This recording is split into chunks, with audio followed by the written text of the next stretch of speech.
রনিদা, রনিদা। আমি তো ভাবতেই পারছি না তুমি আমার কাছে এসেছো। কেন আসবো না? আপনি একজন রেপুটেড লয়ার, মানে একজন প্র্যাকটিক্যাল মানুষ। আর আপনার তো জানা উচিত যে শত্রু আমার বন্ধু। আজ আমাকে আপনার দরকার, আর আপনাকে আমার দরকার। ভুল বললে তুমি। তোমাকে আমার দরকার নেই। তোমার কেসটা ওপেন অ্যান্ড শাট কেস। দেখুন, আমি পাবলিকলি কনফেস করতে চাই যে গ্যালাক্সি থেকে বেঙ্গল মিট সিলেকশনের জন্য মলয় ভৌমিককে কিভাবে কেনা হয়েছিল, আর সেটা কিনেছিল আমার বাবা। এদিকে দীপরাজ ভৌমিক আমার কোচ হিসাবে দৌড়ের আগেই কিভাবে ডোপ ইউজ করেছিল। আমি চাই প্রফেশনালি আপনি আমার সাথে থাকুন এবং আমার পাশে থাকুন। আমি তো এখন অব্দি এটাই বুঝতে পারছি না যে তুমি ঠিক আমার কাছে কেন এলে বলো তো? মানে ইচ্ছে করলে ভারতবর্ষের টপমোস্ট লয়ারের কাছে তুমি যেতেই পারতে, যেমন রাম জেঠমালানি, কিন্তু তা না করে আমার কাছে এলে। আচ্ছা, কোনোভাবে তুমি কি আমাকে টাকা দিয়ে কিনতে চাইছো? না না না, আমি আপনাকে কিনতে চাই না। আর সম্ভব হলেও আমি কোনো বড় উকিলের কাছে যাব না, কারণ তারা কেউ মলয় ভৌমিককে চেনে না। আপনি সব থেকে বেশি ভালো চেনেন, তাই মলয় ভৌমিককে আপনি খুব ভালোভাবে হ্যান্ডেল করতে পারবেন। হ্যাঁ অজয়দা, বলুন। একটা খবর আছে, বড় খবর। খারাপ না ভালো? আপাত দৃষ্টিতে তো ভালো বলেই মনে হচ্ছে। মলয় ভৌমিক অ্যাথলেটিক্সের লিগ চালু করার কথা ভাবছে। তাই? হ্যাঁ, অনেকটা ওই আইপিএল এর ধাঁচে। 5 জন করে অ্যাথলিট কিনবে এক একটা ফ্র্যাঞ্চাইজি। অনেক টাকা আর আলো পড়ার সম্ভাবনা এই লিগ ঘিরে। আখেরে অ্যাথলেটিক্স আর অ্যাথলিটদের লাভ হবে। মলয় ভৌমিক অ্যাথলেটিক্সের ভালোর জন্য কোনো কিছু করছে? বাবা। অজয়দা, আমার মনে কিন্তু একটা সন্দেহ হচ্ছে। কি বলুন তো? বৈভবের কেসটা থেকে চোখ সরানোর জন্যই মলয় ভৌমিক এই সব কিছু করছে। ও, এই ব্যাপারটা তো আমার মাথায় আসেনি। ভালো বলেছেন তো, এটা তো ভাববার মতো বিষয়। আচ্ছা, আমি এখন ফোনটা রাখি। থ্যাংক ইউ খবরটা দেওয়ার জন্য।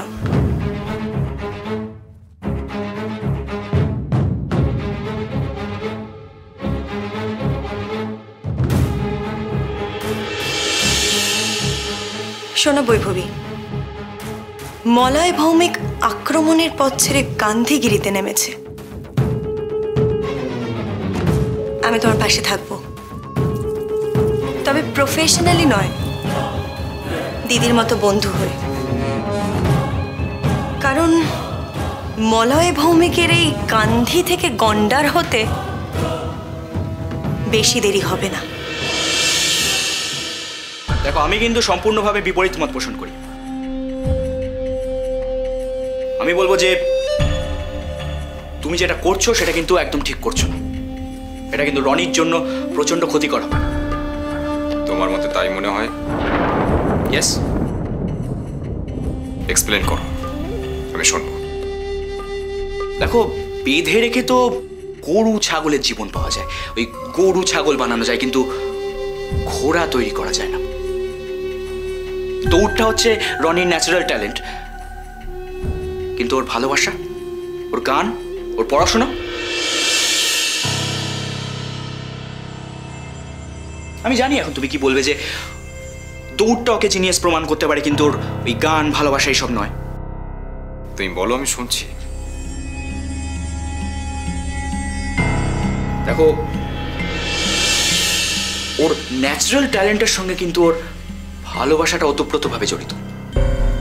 একটা বন্ধ করে দিলে আরেকটার ক্ষতি। তুমি যদি ওর গান, পড়াশোনা এগুলো বন্ধ করে দেওয়ার দৌড়টার ক্ষতি হবে, তেমন দৌড়টা যদি সারা জীবনের মতো বন্ধ করে দাও তাহলে কিন্তু আর পড়তে ভালোবাসবে না, গান শুনতে ভালোবাসবে না। তাহলে তোমার মতে ওর সবটাই চলুক, তাই তো? ইয়েস। দেখো, তোমরা যেভাবে ছোটবেলায় পৃথিবীটাকে দেখেছো, এখনকার জেনারেশন কিন্তু সেভাবে দেখে না। ওরা জানে কোথায় কি করতে হবে, কোনটা ঠিক কোনটা ভুল। অযথা ওই নিয়ম দিয়ে বাঁধতে গেলে কিন্তু ফলটা উল্টোই হবে।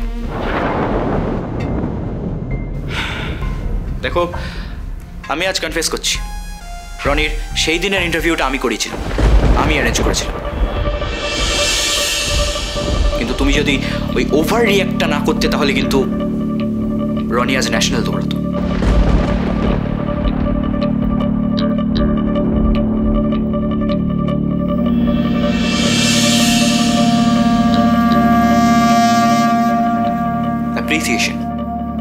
অ্যাপ্রিসিয়েশন ছাড়া কিন্তু মানুষ এগোতে পারে না। দূর ভবিষ্যতে কি হবে সেটা ভেবে কাজ করাটা কিন্তু একটা আকাশ কুসুম ভাবনা বলে আমি মনে করি। আজ যদি আমি কিছু না খাই তাহলে কাল আমি দুর্বল, পরশুদিন আমি অসুস্থ, তারপরে দিন মৃত। লাভটা কি হল? রি, আমি তোকে একটা কথা বলছি, তুই সঞ্জয় আর রনির বিষয় নিয়ে মাথা গলাস না। তুই তোর জগৎ নিয়ে, তোর পড়াশোনা নিয়ে থাক। নাও লিভ, রিপ মাথা গলাবে। সঞ্জয়, দেখো,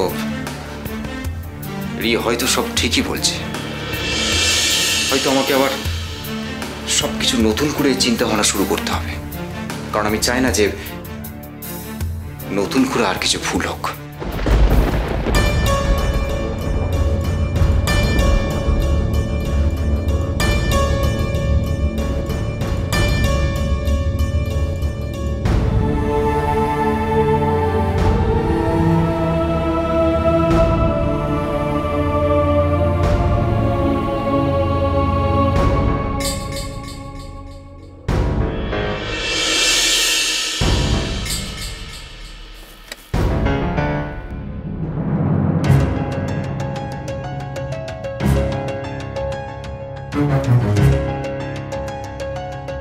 হ্যালো যজ্ঞসেনী। হ্যালো মিস্টার ভৌমিক, আপনাকে অসংখ্য ধন্যবাদ এইরকম একটা লিগের কথা ভাবার জন্য এবং আয়োজন করার জন্য। আমি মন থেকে কামনা করি জিপিএল যেন সর্বতোভাবে সাফল্য লাভ করে। Thank you so much. এই দিনটা আমার মনে থাকবে, তার কারণ আপনার কাছ থেকে প্রশংসা পাওয়া নেক্সট টু ইম্পসিবল বলে আমি এতদিন ভেবে এসেছিলাম। ভালো কাজ করলে নেক্সট টু ইম্পসিবল ঘটনাটা বারবার ঘটবে মিস্টার ভৌমিক। Thank you. তবে এই ভালো কাজের পেছনে যে কোনো প্ল্যানিং আছে সেটা কিন্তু আমি ভালোভাবে বুঝতে পেরেছি। যাক, আপনি নিশ্চয়ই আজ ফেডারেশনে যাচ্ছেন। দীপ তো নেই, শুনলাম আপনি নাকি দীপের হয়ে ফেডারেশনকে ফেস করবেন, ক্ল্যারিফাই করবেন। খুব ভালো, ওখানে আবার আমাদের দেখা হবে। একটা কথা বলি মিস্টার ভৌমিক, লিক দিয়ে কিন্তু তদন্তকে চাপা দেওয়া যাবে না। আমি কিন্তু বৈভবকে নিয়ে ওখানে যাচ্ছি। You are most welcome.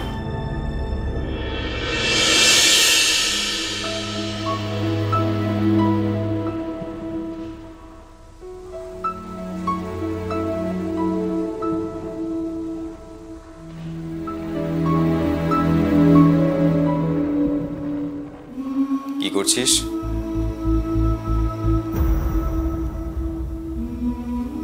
আর কায়দা করে চুল বাঁধবো নিকো, আগের মতো করি ফুলদানির মতোই চুল বাঁধবানি।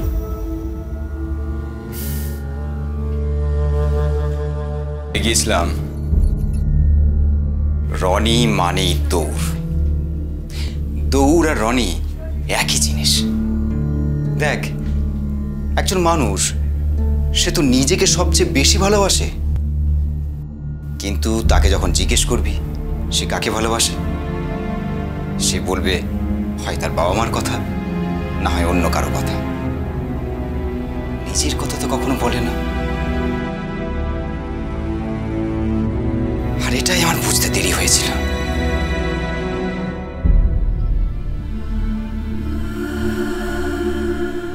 তোর গান, পড়াশোনা, সাজগোজ এইসবের প্রতি ভালোবাসা দেখে আমি ভেবেছিলাম যে তুই দৌড় ভুলে গেছিস। আমি ভুল ভেবেছিলাম, আর তাই তুই সব করবি, সব। আজ থেকে তুই গান করবি, পড়াশোনা করবি, চুল বাঁধবি। আমি অত শত কিছু বুঝিনি কো, আমি শুধু তোমারে আর দৌড়ুনুরে বুঝি। পাগলি কোথাকার। এই দেরি হয়ে যাচ্ছে তো, প্র্যাকটিসে যেতে হবে না? চল চল চল, রেডি হয়ে নে।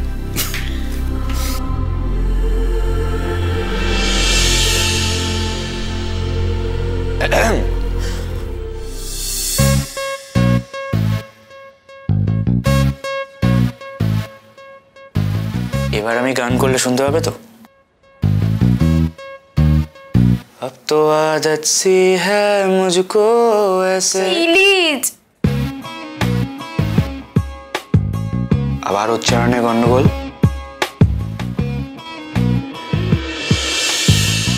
বেঙ্গল মিটের আগের দিন রাত্রেবেলা দীপরাজ ভৌমিক আমাকে একটা ওষুধ খাইয়েছিল। আমি জানি না ওষুধটা কি ছিল, আমি জিজ্ঞাসাও করিনি। আমি ওকে বন্ধু মনে করতাম, তাই খুব সরল বিশ্বাসে আমি ওর দেওয়া ওষুধটা খেয়ে নিই। বেঙ্গল মিটের জন্য গ্যালাক্সি ক্লাবের যে সিলেকশন ট্রায়াল হয়েছিল, তার আগেও কি দীপরাজ ভৌমিক তোমাকে ওষুধ খাইয়েছিল? না, বেঙ্গল মিটের জন্য গ্যালাক্সিতে কোনো ট্রায়াল হয়নি। আমি কোনো ট্রায়ালে দৌড়াইনি। না দৌড়ে কি করে বেঙ্গল মিটে সিলেক্ট হলে? বাবার টাকার জন্য।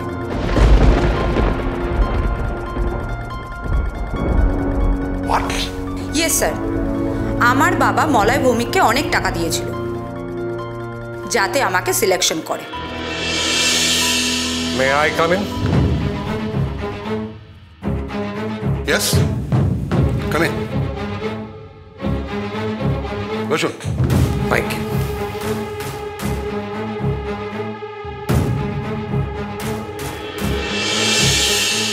মলয়বাবু, আপনার সম্বন্ধে এই মিটিং কিসব বলছে?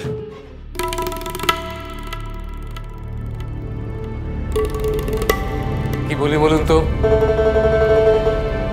একটা প্রবাদ আছে, হাতি চলে বাজার তো ভুকে হাজার।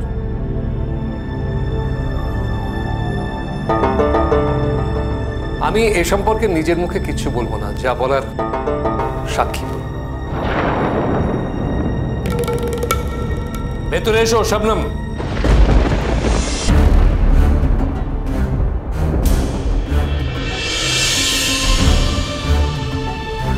এসো।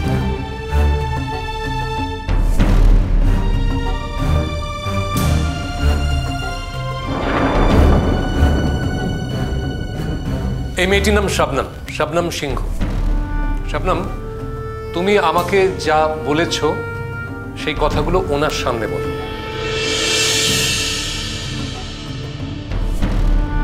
বৈভবীর র্যাগিংয়ের জন্যই আমাকে গ্যালাক্সি ছাড়তে হয়েছে। ও মাঠে এসে অনেক রকম ওষুধ খেত।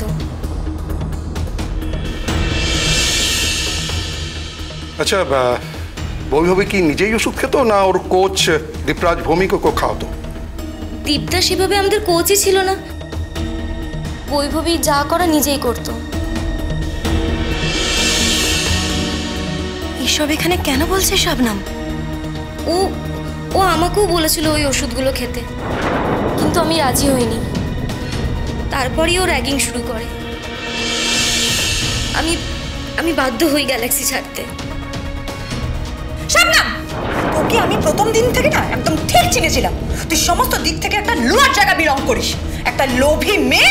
এই মলয় ভৌমিকের মতো তোকেও টাকা দিয়ে কেনা যায়। বৈভবী, চুপ চুপ চুপ করো, চুপ করো, শান্ত হও। আমি তো আছি, আমি তো আছি তোমার সাথে। এই মেয়েটি যে কতখানি অসভ্য, অ্যারোগ্যান্ট, সেটা আপনারা নিজের চোখে দেখলেন। আমার আর কিছু বলার নেই। চলি শবনম, চল।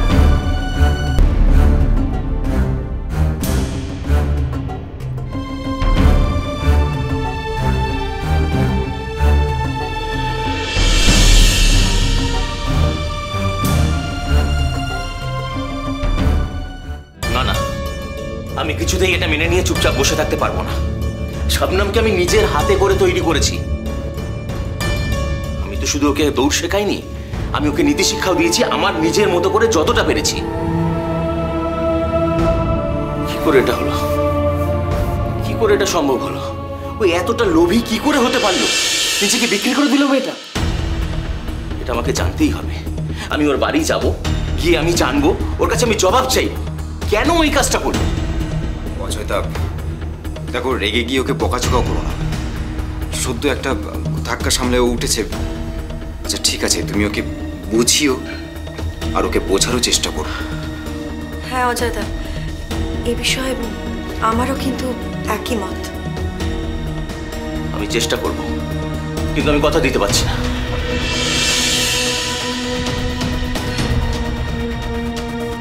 আমার যেটা মনে হয় এর পেছনে মলয় ভৌমিকের একটা বড় কনস্পিরেসি রয়েছে।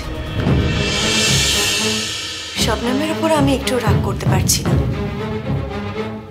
আসলে মলয় ভৌমিক নিশ্চয়ই এমন কোন একটা টোপ দিয়েছিল যেটা বেচারি শবনম না গেলে পারেনি।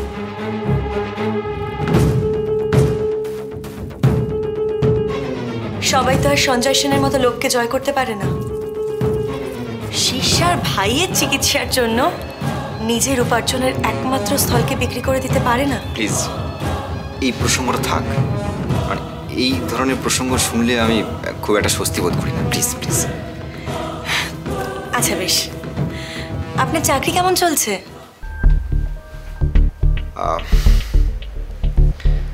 চাকরিটা নেই। বেশ কয়েকদিন অনুপস্থিত থাকার জন্য চাকরিটা চলে গেছে। সে কি? হ্যাঁ, দেখি একটা চাকরির চেষ্টায় আছি আর কি। দেখুন, এই বিষয়ে আমার কাছে একটা প্রস্তাব আছে। আপনি যদি কিছু মনে না করেন, আপনার যদি ইগোতে না লাগে, তাহলে আমি কিন্তু প্রস্তাবটা পেশ করতে পারি। আপনি কি বলছেন বলুন না।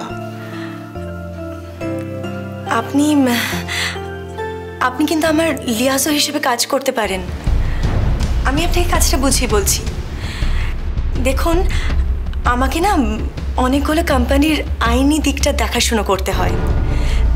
তার জন্য তাদের সাথে রেগুলার যোগাযোগ রাখতে হয়। তো আপনি যদি ওই যোগাযোগের দিকটা দেখেন। না না,